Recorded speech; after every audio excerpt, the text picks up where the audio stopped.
오늘부터 빌립보서를 통해서 하나님이 주시는 은혜를 나누고자 합니다. 빌립보서를 볼 때 우리가 먼저 빌립보라는 도시를 먼저 알아야 되겠죠. 성경에는 사도행전에 마게도니아의 처음 성이다 이렇게 소개되고 있습니다. 여러분, 빌립보라는 도시가 언제 생겨났는지 혹시 아시나요? 그 빌립이라는 이름의 왕 혹시 아시나요? 예, 마게도니아의 왕이었습니다.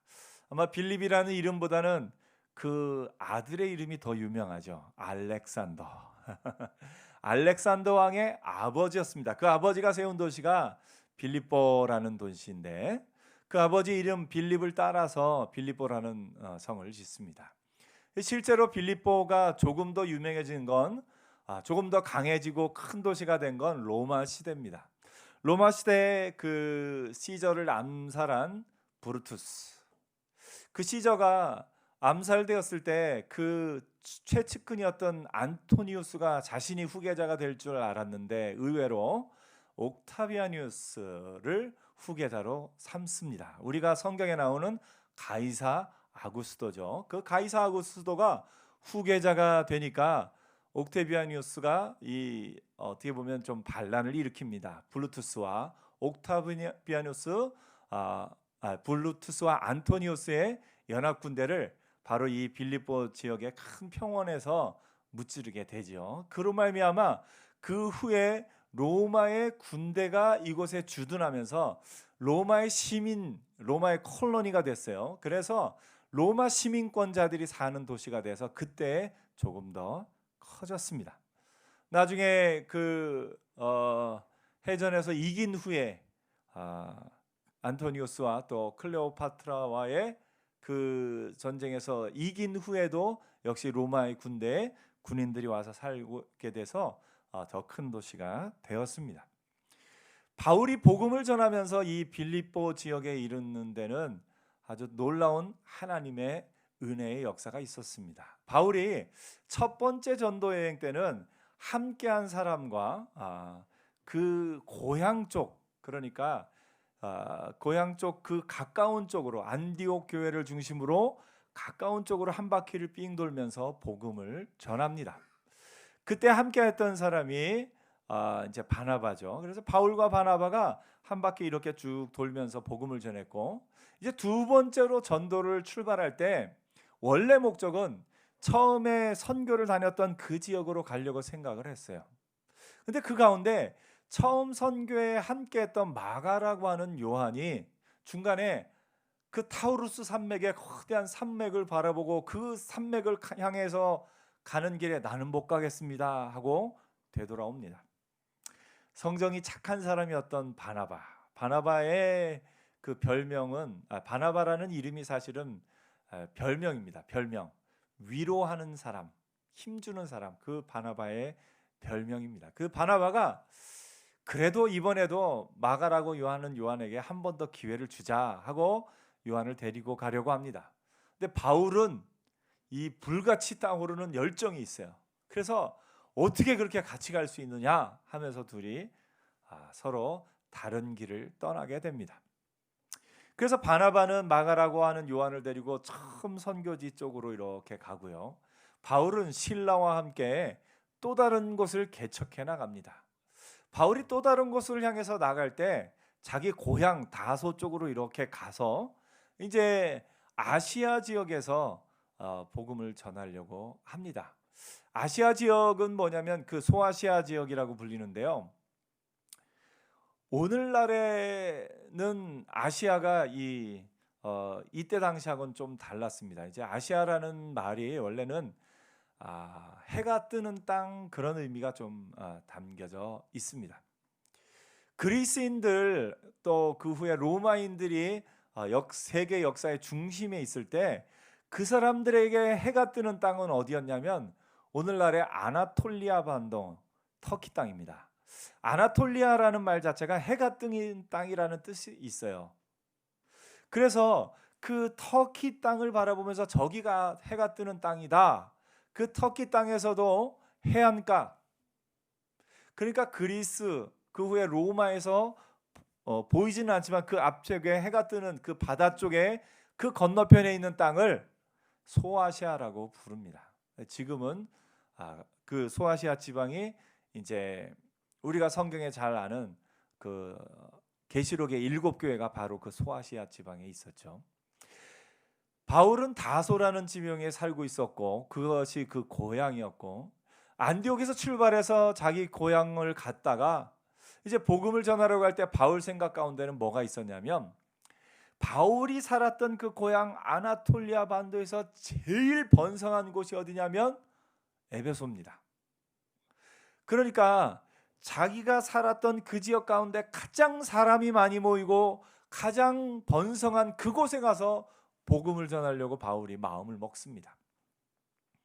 그래서 그곳에 복음을 전하려고 가려고 하는데 성령께서 막으십니다. 성령께서 아시아 지역으로 가려고 하는데 그걸 막으셔서 그래서 비두니아 본도 쪽으로 가려고 하는데 또 성령이 막으셔요. 이게 어찌된 일인가? 바울이 그래서 이 소아시아 지역의 그 윗부분 그쪽 드로아 그쪽 더 위에 그쪽으로 가고 있습니다. 그런데 꿈에 마게도니아 사람이 나타납니다. 그 마게도니아 사람이 나타나서 와서 우리를 도우라 하는 그 얘기를 듣고 바울이 그 배를 타고 건너가서 마게도니아 가서 복음을 전합니다. 그 첫 성이 바로 오늘 성경에 나오는 빌립보입니다. 마게도니아의 처음 큰 성입니다. 여러분 마게도니아 사람이라고 바울이 이제 그 환상 중에 본 사람을 마게도니아 사람이라고 얘기했는데 바울이 마게도니아 사람인 걸 어떻게 알았을까요? 오늘날처럼 전 세계 사람들이 왕래가 빈번할 때는 어느 나라 사람이다 대충 그래도 정확한 나라는 몰라도 유럽 사람이겠구나, 미국 사람이겠구나 하는 어떤 그런 정도의 느낌이 있겠지만 그때 당시에 딱 보고 마게도니아 사람이다 알아보는 거 그렇게 쉽지는 않았을 겁니다. 그런데 바울이 마게도니아 사람이다라고 알아볼 수 있었던 것은 어떤 학자들은 이렇게 이야기합니다. 당시에 그리스 시대의 화폐가 여전히 통용되고 있었는데 그리스 시대의 화폐에는 뭐가 들어가 있냐면 그 황제 왕의 얼굴이 거기에 들어가 있어요. 그러면 그리스의 화폐 가운데 가장 많이 알려진 사람이 누구겠습니까? 알렉산더 대왕이죠. 그러니까 어떤 분은 얘기하기를 이 와서 우리를 도우라 하고 꿈에 나타난 그 마게도니아 사람이 누구의 얼굴인 것 같다고요? 알렉산더의 얼굴이다 이렇게 우리가 유추해 볼 수가 있습니다. 그렇기 때문에 늘 보던 그 헬라 동전, 그리스 동전 그곳에 새겨진 황제의 그 왕의 알렉산더 대왕의 얼굴을 보고 바울이 생각을 또 바꾼 겁니다. 내가 살던 아나톨리아 반도 이 땅의 핵심지는 에베소였는데 하나님은 조금 더 그 문화의 가장 핵심지 이 당시의 그리스 로마 문화의 핵심지인 그리스 그 땅으로 그것도 알렉산더 대왕의 아버지 이름을 따라 만든 빌립보를 시작으로 그리스 지역에 가서 복음을 전하기를 원하시는구나. 아마 바울이 그렇게 생각했을 수도 있습니다. 그래서 바울은 꿈에 마게도니아 사람이 나타나서 와서 우리를 도우라 하는 그 얘기를 듣고 그 마게도니아 땅으로 가게 됩니다. 지금도 그 빌립보에 가기 위해서 이 터키에서 배를 타고 가면 배를 타고 도착한 곳이 어디냐면 네아폴리라는 항구인데요. 그 항구에 벽화가 하나 이렇게 교회에 그려져 있는데 바울이 배에서 딱 첫걸음을 내딛는 그 장면이 그려져 있습니다. 그런데 거기서 바울을 부르는 환상 얼굴이 이렇게 나오는데 누구를 본따서 그려놨을까요? 알렉산더를 본따서 그려놓은 그런 것도 있습니다. 아무튼 바울은 그가 에베소 소아시아 지역 가서 복음을 전하기를 원했는데 바울이 아직 준비가 덜 되었던지, 아니면 정말 문화의 중심지 그리스 땅을 먼저 하기를 원하셨던지, 하나님께서는, 성령께서는 바울을 마게도니아 지역으로 인도하십니다. 그리고 그 마게도니아 지역에 가서 바울이 놀라운 역사를 경험합니다.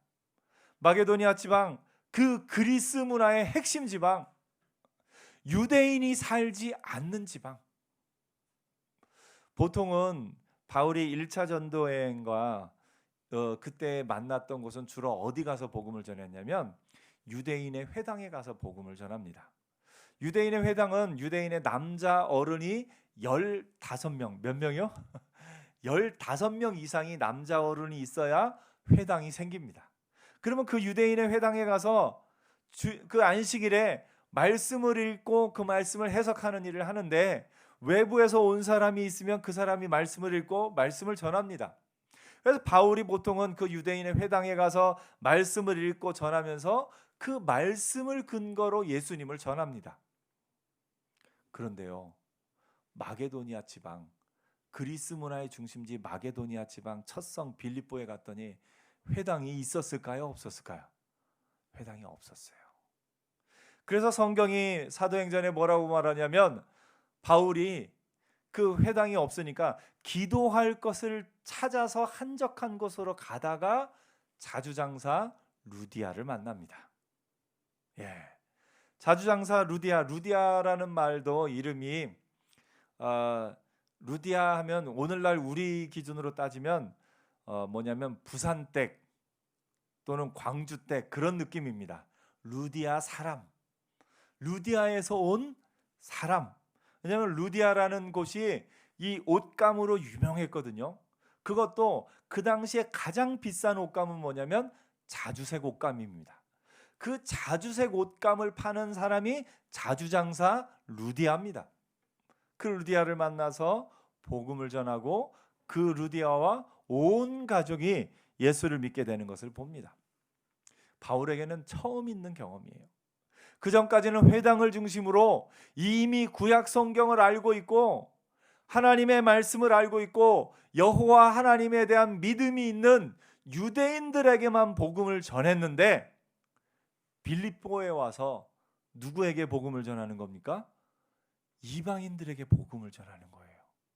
자주장사 루디아 댁에게 복음을 전하는 거예요. 이 바울에게는 아주 놀라운 그런 경험이었습니다. 더구나 빌립보 감옥의 간수에게도 복음을 전하죠. 그 간수가 유대인이었을까요? 아마 그러지 않았을 겁니다. 이 빌립보라는 도시 자체가 로마에 퇴역한 군인들이 살던 도시이기 때문에 오늘날로 하면 이 거주비가 비싸요. 집값이 비싸고 거기 물가가 비싸기 때문에 유대인들이 거기까지 가서 살기에는 쉽지 않은 곳이었지 않을까, 이렇게 생각을 해봅니다. 디아스포라 유대인들이 많이 있기는 해도 이 이스라엘에서 가까운 지역 안디옥과 다메섹 그곳까지는 사람들이 많을지라도 이 멀리 빌립보까지는 유대인들이 많지 않았던 것을 봅니다. 아까도 말씀드렸지만 남자 어른 15명이 있어야 되는 그 회당이 없는 것을 보면 이 빌립보 지역은 굉장히 유대인들이 없는, 이방인들만 있는 그런 곳입니다. 하지만 바울은 헬라어를 할 줄 알았어요. 바울만 로마 시민권이 있는 게 아니라 옆에 있는 실라도 함께 로마 시민권이 있는 사람이었고, 그것으로 말미암아 그들이 그곳에서 복음을 전할 수 있었던 것을 봅니다. 참 놀라운 건 바울이 바나바랑 갔을 때는 회당 중심으로 전한 게 참 맞아요. 근데 하나님이 바울을 이 마게도니아 지방으로 오게 할 때는 바나바가 아닌 실라를 옆에 붙입니다. 나중에 보니까 이 실라가 로마 시민권자예요. 그리고 이 헬라 말을 잘해요. 그렇기 때문에 바울과 바나바가 그리스 지역에 가서 복음을 전하기에 딱 좋은 그런 상황이었던 것을 봅니다. 어떻게 보면 하나님이 바울과 바나바를 갈라서게 한 것도 하나님의 큰 섭리 가운데 그들을 이 그리스 지역에 복음을 전하는, 마게도니아 지역과 그리스 지역에 복음을 전하는 일에 사용하기 위해서 바울의 파트너를 실라로 바꾸신 것을 우리가 또 보게 됩니다.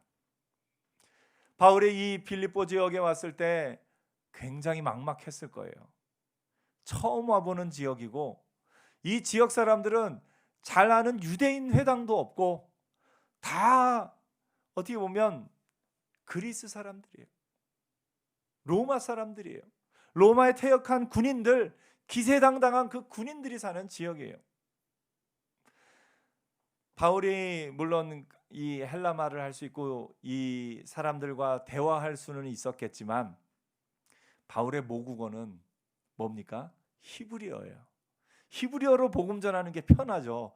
어떻게 보면 우리가 영어로 설교하는 비슷한 느낌일 수 있겠어요.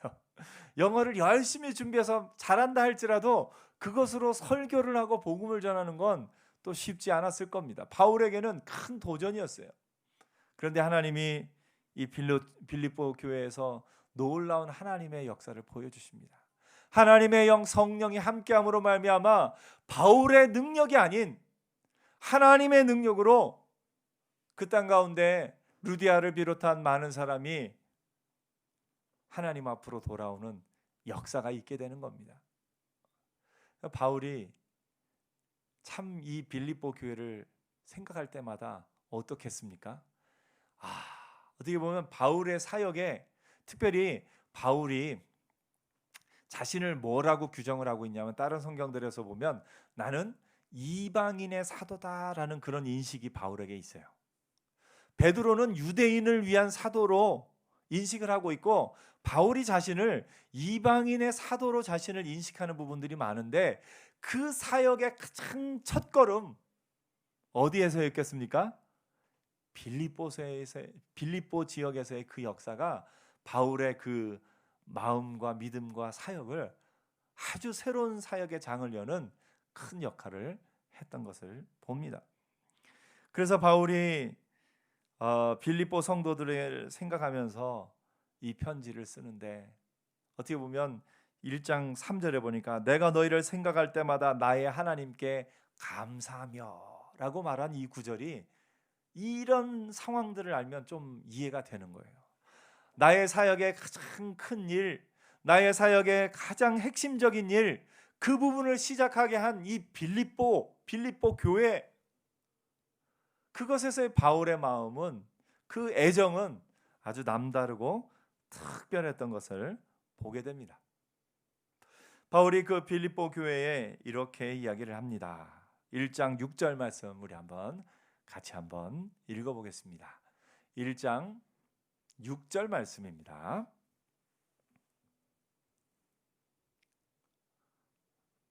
(1장 6절이요) 시작. 너희 안에서 착한 일을 시작하신 이가 그리스도 예수의 날까지 이루실 줄을 우리는 확신하노라. 자, 바울이 그곳에 가서 처음 복음을 전하고, 빌립보 교회는 누가 처음 시작을 했어요? 어떻게 보면 바울이 내가 처음 시작한 교회다라고 이야기할 수도 있을 텐데, 바울이 지금 뭐라고 말합니까? 너희 안에 착한 일을 시작하신 이가 누구입니까? 하나님이 시작하셨다고 고백을 하는 거예요.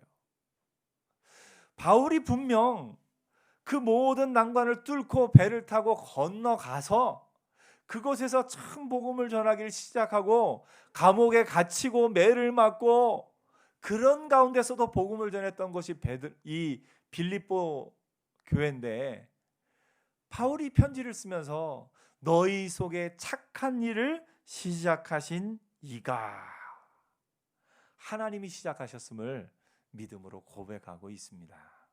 오늘 여러분, 바울의 이 시각, 우리도 이 시각을 배웠으면 좋겠습니다.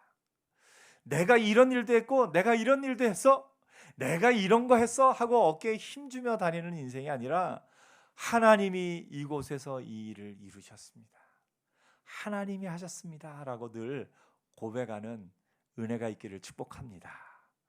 옆에 얘기해 보세요. 하나님이 하셨습니다.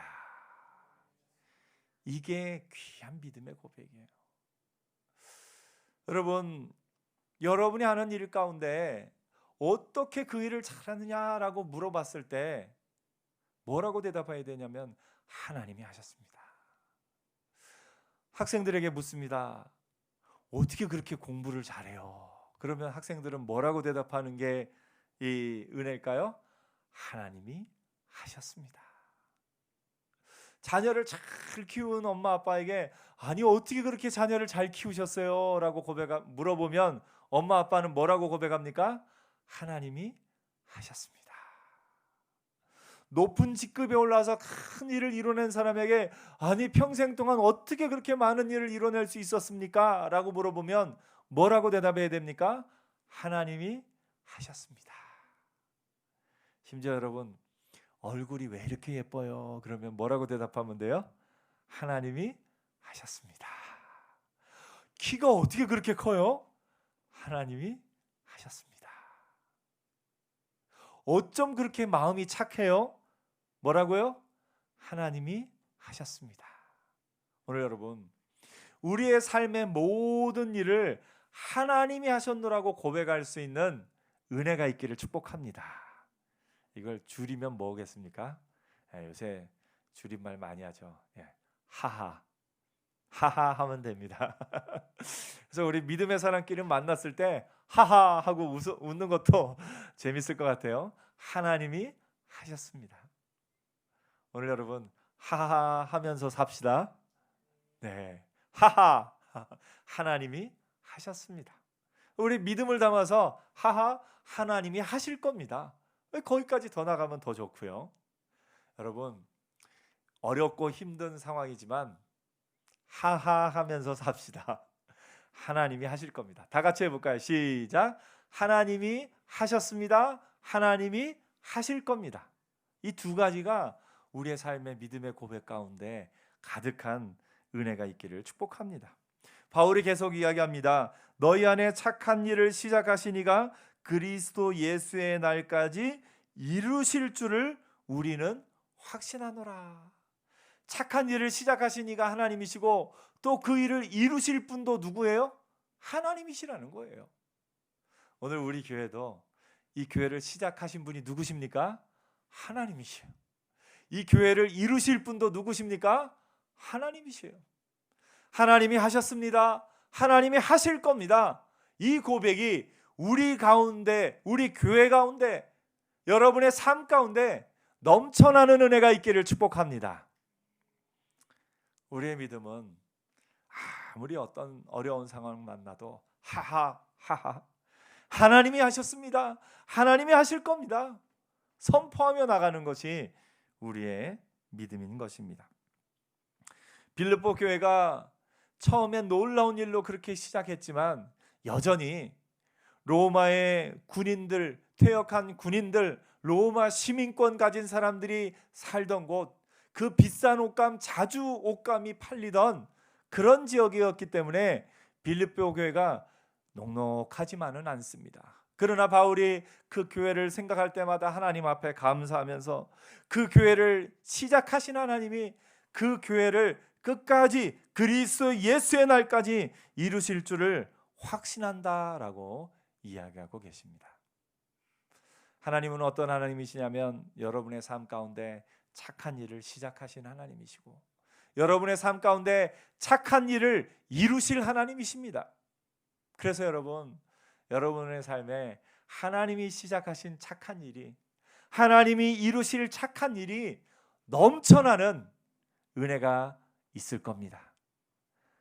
그래서 우리가 늘 하하 고백하면서 살아가는 저와 여러분 되기를 축복합니다.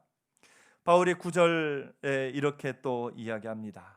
내가 기도하노라 너희 사랑을 지식과 모든 총명으로 점점 더 풍성하게 하사. 여러분 우리가 사랑에 대해서 오해하고 있는 게 있어요. 우리가 사랑하면은 뭐라고 사랑을 생각하나요? 보통은 사랑을 감정이라고 생각합니다.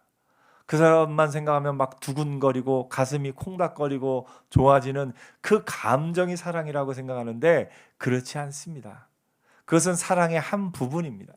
사랑은 지식과 감정과 의지가 함께 가는 전인적인 사랑이 진정한 사랑입니다. 그래서 사랑이 감정만이다라고 생각할 때는 이 감정은 뭘로 구성되어 있느냐? C.S. 루이스가 그의 책 스크루타이브 레터스라고 마귀의 지령이다라는 책이 있어요. 이 대장마귀가 이 쫄병마귀한테 편지를 쓰는 거예요. 사람들을 유혹하려면 이렇게 유혹해라라고 막 편지를 쓰는데 그 편지 내용이 뭐가 있냐면 연애 감정을 유일한 결혼의 조건이라고 여기게 만들라.